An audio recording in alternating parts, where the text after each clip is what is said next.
السلام علیکم، کیسے ہیں آپ سب؟ میرا نام ہے سحر علی۔ اردو سٹوری چینل سحر وائز میں آپ سب کو خوش آمدید۔ ہماری ویڈیوز آپ کو اچھی لگے تو ویڈیوز کو لائک کر کے چینل کو سبسکرائب کر دیں اور نئی آنے والی ویڈیوز کی اپڈیٹ کے لیے بھی بیل آئیکن کو پریس کر دیں۔ ہماری سٹوریز آپ مکمل سنیے گا اور اپنی رائے کا اظہار بھی کامنٹ باکس میں ضرور کیجیے گا۔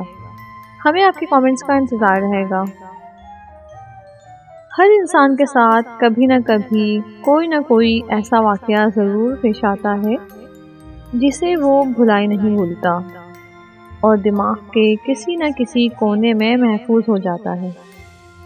آپ بھی اپنے ساتھ ہونے والی کوئی کہانی یا قصہ ہم سے شیئر کرنا چاہیں تو ڈسکرپشن میں دیے گئے ای میل ایڈریس پر سینڈ کر دیجیے، اور آپ چاہیں گے تو آپ کا نام نمایاں کیا جائے گا۔ ایسی ہی ایک ناقابل فراموش کہانی مجھ سے میری دوست عائشہ نے شیئر کی ہے، جو سنتے ہیں ان کی زبانی۔ تو چلے کہانی کو شروع کرتے ہیں۔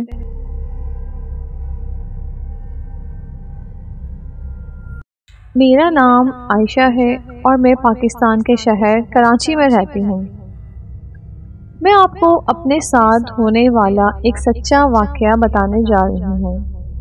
یہ بات ہے تقریباً سن 2017 کی۔ ہم شکارپور سے نئے کراچی منتقل ہوئے تھے اور یہاں ہم نے ایک گھر کرائے پر لے لیا تھا، جو باہر دیکھنے میں کافی خستہ حال تھا اور اس کی حالت اندر سے بھی زیادہ بہتر نہ تھی، مگر ہمیں کم رینٹ میں مل رہا تھا تو ہم نے فوراً لے لیا۔ کیونکہ ہمارے مالی حالات کچھ بہتر نہ تھے، کیونکہ گاؤں میں ابو کی شاپ جو منافع دیتی تھی اب وہاں سے منافع آنا بند ہو گیا تھا اور گزارا کرنا مشکل ہو گیا تھا، تو ہم کراچی آ گئے۔ یہاں انہیں ایک فیکٹری میں ملازمت مل گئی۔ میری فیملی میں میری امی پاپا اور میری دادی ہیں۔ گھر میں 3 کمرے تھے، ان کے آگے ایک برآمدہ، 7 کچن، ایک واش روم صحن میں تھا۔ صحن میں ایک نیم کا درخت بھی تھا۔ گھر چھوٹا سا ہی تھا۔ ہمیں گھر میں آئے ابھی 3 دن ہوئے تھے۔ مجھے نہ جانے اس گھر میں بہت ہی زیادہ گھٹن محسوس ہوتی تھی۔ میں نے اپنے امی پاپا سے کہا تو انہوں نے کہا کہ نیا شہر ہے، نیا گھر ہے، سیٹل ہونے میں وقت لگے گا۔ اسی طرح گھر میں چوتھا دن تھا اور شام 5 بجے کا وقت۔ میں صحن میں بیٹھی تھی جب اچانک مجھے نیم کے درخت سے ایک سیاہ رنگ کی بلی اترتی ہوئی دکھائی دی۔ وہ بلی کافی موٹی اور بڑی سی تھی۔ وہ نیچے اتری اور سیدھی میری طرف بڑھی۔ مجھے ایسا محسوس ہوا وہ بہت غصے میں ہے۔ وہ میرے پاس آئی اور گھراتی ہوئی انتہائی غصے سے مجھ پر ایسے جھپٹی جیسے کوئی شکاری جانور اپنے شکار پر۔ میں تو خوف سے چیخنے لگی اور اٹھ کر اندر کمرے کی طرف بھاگی۔ گھر میں اس وقت صرف میں اور میری دادی تھی۔ پاپا اپنے کام پر تھے اور امی بازار سے سبزی لینے گئی تھی۔ میری چیخیں سن کر دادی بھی کمرے سے نکل آئیں۔ انہوں نے مجھ سے پوچھا کہ کیا ہوا، تو میں نے انہیں بتا دیا۔ انہوں نے صحن میں دیکھا تو وہاں کچھ بھی نہ تھا۔ میں نے بھی دیکھا تو کوئی نہیں تھا، مگر میں بہت ڈر گئی تھی اور مجھے پورا یقین تھا کہ وہاں کوئی بلی تھی۔ میری دادی مجھ پر کچھ پڑھ کر پھونکنے لگی اور سمجھانے لگی۔ میں نے اپنی امی اور پاپا سے بھی اس کا ذکر کیا، مگر وہ مجھے ہی سمجھانے لگے۔ پھر اس طرح کچھ روز گزرتے رہے۔ ایک دن رات کے 2 بجے تھے۔ کیونکہ گرمیوں کے دن تھے اس لیے ہم سب باہر برآمدے میں ہی سویا کرتے۔ رات کے 2 بجے ہم نے مچھردانیاں بھی لگائی تھیں اور سب گہری نیند میں تھے کہ اچانک ایک کمرے کا دروازہ اندر سے زور زور سے بجنے لگا، جیسے کوئی قید ہو اور پاگلوں کی طرح دروازہ پیٹ رہا ہو۔ کیونکہ ہم لوگ برآمدے میں سوتے اس لیے کمروں کو باہر سے کنڈی لگا دیتے تھے۔ ایک کمرہ میرا اور دادی کا تھا اور امی پاپا کا، اور تیسرا باقی سامان وغیرہ رکھا ہوا تھا، اور اس میں ہم نماز وغیرہ پڑھتے تھے۔ اسی کمرے کا دروازہ زور زور سے بج رہا تھا۔ ہم سب جاگ گئے. پاپا نے ٹارچ آن کی تو دیکھا سب باہر ہی ہیں. تو اندر کون ہو سکتا ہے؟ میں تو ڈرنے لگی. مجھے ویسے بھی یہاں ہمیشہ کچھ عجیب سا محسوس ہوتا ہے. میرے پاپا اپنی مچھردانی کھول کر چارپائی سے اترے تو میری دادی نے انہیں انتہائی دھیمی آواز میں منع کر دیا کہ اندر مت جانا. مگر وہ بولے ہو سکتا ہے کوئی بلی وغیرہ ہو.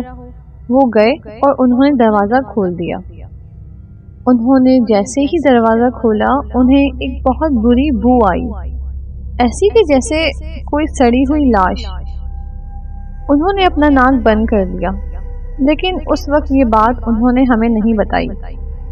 انہوں نے ٹارچ اندر ماری اور کہا کہ کوئی نہیں ہے اور دروازہ بند کر کے واپس سو گئے. لیکن میں تو ڈر گئی تھی اور مجھے نیند نہیں آ رہی تھی. میں بس جو دعائیں آتی تھیں پڑھتی رہی اور پھر مجھے بہت دیر بعد نیند آ گئی. اس رات کے واقعے کے بعد سب کو یقین ہو گیا تھا کہ گھر میں کچھ نہ کچھ ضرور ہے. ہم نے گھر چھوڑنے کا فیصلہ بھی کر لیا، لیکن اب ہم پورے مہینے کا کرایہ ادا کر چکے تھے اور اتنے کم کرائے میں اتنی جلدی کسی اور گھر کا ملنا بھی مشکل تھا. تو ہمیں 1 مہینہ تو یہاں گزارنا ہی تھا. پھر ایک رات ایسا واقعہ ہوا جس کے بعد میری حالت بہت بری ہو گئی. اس رات تیز بارش تھی.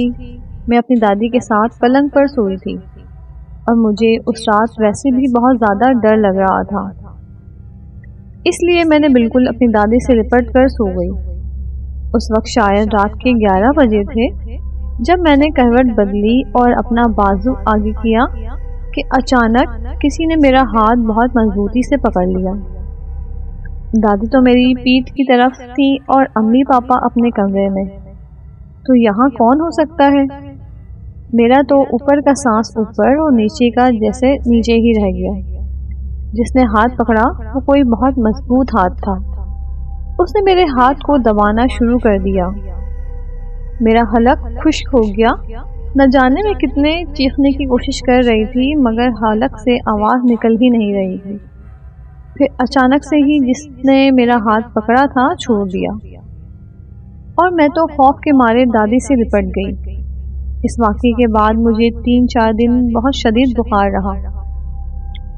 میں نے سب کو بتایا کہ میرے ساتھ کیا ہوا ہے تو انہوں نے بس یہی کہا کہ کوئی خواب دیکھا ہوگا یا بس کبھی کبھی وہم ہو جاتا ہے.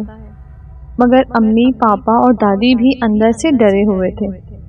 ان کے ساتھ بھی کچھ واقعات ہو چکے تھے مگر وہ مجھے اس لیے نہیں بتا رہے تھے کہ میں ڈر نہ جاؤں. ہمیں اب اس گھر میں 20 دن ہو گئے تھے اور میں نے اکثر اپنے کمرے میں خون کے چھینٹے دیکھے تھے اور ایک کالی بلی تو مسلسل نظر آنے لگی تھی. آس پاس کے ہمسایوں نے بھی میری امی کو بہت سی باتیں بتائیں جو کہ انہوں نے مجھے بہت بعد میں بتائی. یہ جمعے کا دن تھا. ظہر کی نماز کا وقت ہوا تھا. امی تیسرے کمرے جس کو ہم نماز والا کمرہ کہتے تھے وہاں سے اپنے نئے کپڑے اٹھانے گئیں. انہوں نے پچھلے ہفتے ہی 3 نئے سوٹ سلوائے تھے. انہوں نے سوچا ہوا تھا کہ جمعے کے دن ہی زیب تن کروں گی. میں باہر صحن میں بیٹھی ایک ناول پڑھ رہی تھی اور دادی برآمدے میں تھی کہ اچانک امی کے چیخنے کی جیسے آوازیں آئیں. میں فوراً اندر کی طرف بھاگی. دادی بھی اٹھ کر اندر کی طرف بڑھی. ہم نے اندر جا کر دیکھا تو میری اپنی آنکھیں حیرت سے پھٹی رہ گئیں. امی کے 3 نئے سوٹ ٹکڑے ٹکڑے ہوئے پڑے تھے جیسے کسی نے بہت غصے میں انہیں کینچی سے کاٹا ہو. ان پر بہت سارے خون کے دھبے بھی تھے. امی تو یہ دیکھ کر رونے لگ گئیں. میں اور دادی بھی بہت پریشان ہو گئیں. دادی انہیں چپ کرانے لگی. میں نے دیکھا کہ کپڑوں پر بہت سارے چھوٹے چھوٹے بلی کے بال بھی ہیں. امی کافی دیر تک روتی رہیں. میں نے انہیں کہا امی میں تو پہلے ہی کہا تھا کہ یہاں ضرور کچھ نہ کچھ ہے مگر آپ لوگ میری بات سنتے ہی کہاں ہیں. اس دن شام کو جب ابو گھر آئے تو امی نے انہیں ساری بات بتائی اور انہیں جلدی جلدی نئے گھر ڈھونڈنے کو کہا. ابو نے بھی وعدہ کر دیا اور پھر 1 مہینہ پورے ہوتے ہی ہم نے وہ گھر خالی کر دیا اور ایک نئی جگہ آ گئے۔ لیکن جس دن امی کے کپڑے کٹے ہوئے ملے تھے اس دن ہم نے گھر خالی کرنے کا پکا ارادہ کر لیا تھا۔ اس دن سے روز رات کو ہماری نماز والے کمرے کا دروازہ کوئی اندر سے اتنی زور زور سے بجاتا جیسے کوئی قیدی، ایسا لگتا دروازہ ٹوٹ جائے گا، اور ایسا مسلسل 6-7 دن تک ہوتا رہا۔ لیکن ہم میں سے کسی کی اتنی ہمت نہ ہوتی تھی کہ دروازہ کھول کر دیکھیں۔ میری دادی کی طبیعت بھی بہت زیادہ خراب رہنے لگی، اور تو اور جس دن وہ گھر خالی کر رہے تھے اس دن بھی بہت عجیب واقعے رونما ہوئے۔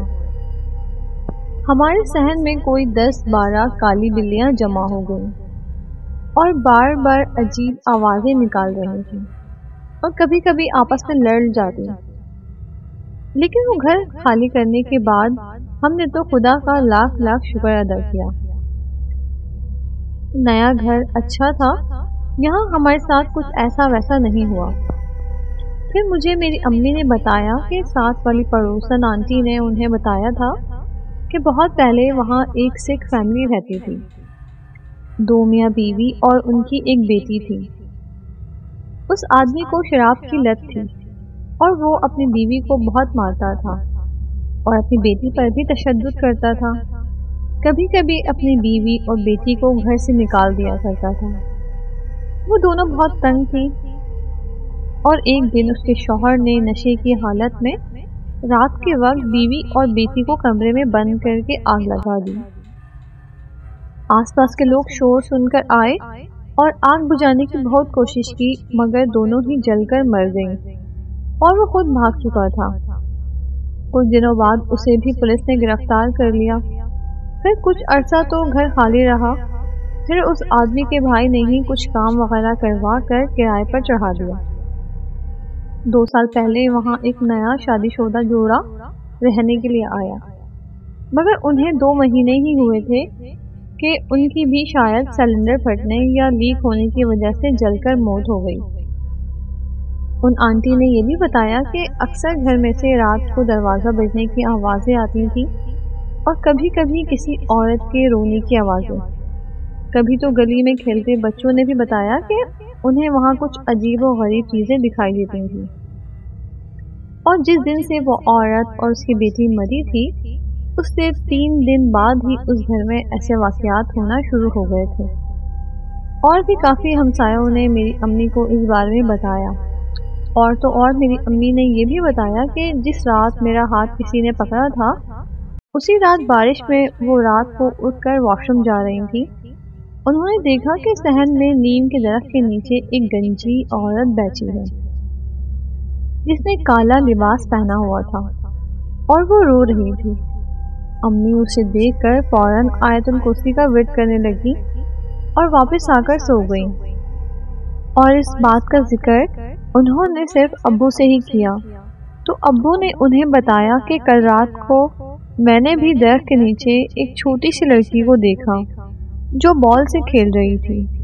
پہلے انہیں لگا کہ شاید عائشہ ہے، مگر وہ تو بہت چھوٹی تھی۔ وہ تو گاؤں میں بھی اکثر ایسی چیزوں کو دیکھ چکے تھے، اس لیے وہ بھی چپ چاپ اندر آ گئے۔ امی نے یہ بھی بتایا کہ ایک دن وہ نماز پڑھ رہی تھی تو ایک بچی کمرے میں آئی اور ان سے ذرا فاصلے پر بیٹھ کر انہیں انتہائی غصے سے گھور رہی تھی، مگر انہوں نے دھیان نماز میں لگائے رکھا، اور جب تک وہ نماز سے فارغ ہوئی وہ لڑکی غائب ہو گئی۔ اور میری دادی نے تو جو باتیں بتائیں انہیں سن کر ہمیں بہت ہنسی بھی آئی۔ دادی کا کہنا تھا کہ وہ عشاء کی نماز پڑھ کر سونے لگی کہ بجلی چلی گئی اور ایک عورت کمرے میں آئی۔ اندھیرا تو بہت تھا تو وہ سمجھی کہ میری امی ہے۔ دادی نے ان سے کچھ پوچھنا تھا کہ وہ پہلے ہی بول اٹھی، تمہیں پتا ہے وہ کہاں گیا ہے؟ اس عورت کی آواز کافی بھاری تھی۔ اس نے پنجابی زبان میں پوچھا تھا۔ دادی سمجھ گئیں کہ یہ میری امی تو نہیں ہے، تو دادی نے بھی اسے جواب دیا، ہاں وہ بازار گیا ہوا ہے، تھوڑی دیر تک آ جائے گا۔ یہ سن کر وہ عورت الٹے قدم ہی واپس چلے گئی۔ ہمیں دادی کی یہ بات سن کر کافی ہنسی بھی آئی، اور ایک دن تو دادی سوئی ہوئی تھی کہ کسی چھوٹی بچی نے انہیں آ کر جگا دیا اور بولی، مجھے بھوک لگی ہے، کھانا دے دو۔ دادی نے کہا کہ کچن میں جا کر کھا لو، پڑا ہوگا، مجھے نیند آئی ہے، دوبارہ نہ جگانا۔ اس گھر نے ہم سب کو ہی خوف میں جکڑ لیا تھا، اور وہ گھر چھوڑنے پر ہم نے خدا کا لاکھ لاکھ شکر ادا کیا کہ ہم وقت پر وہاں سے نکل آئے۔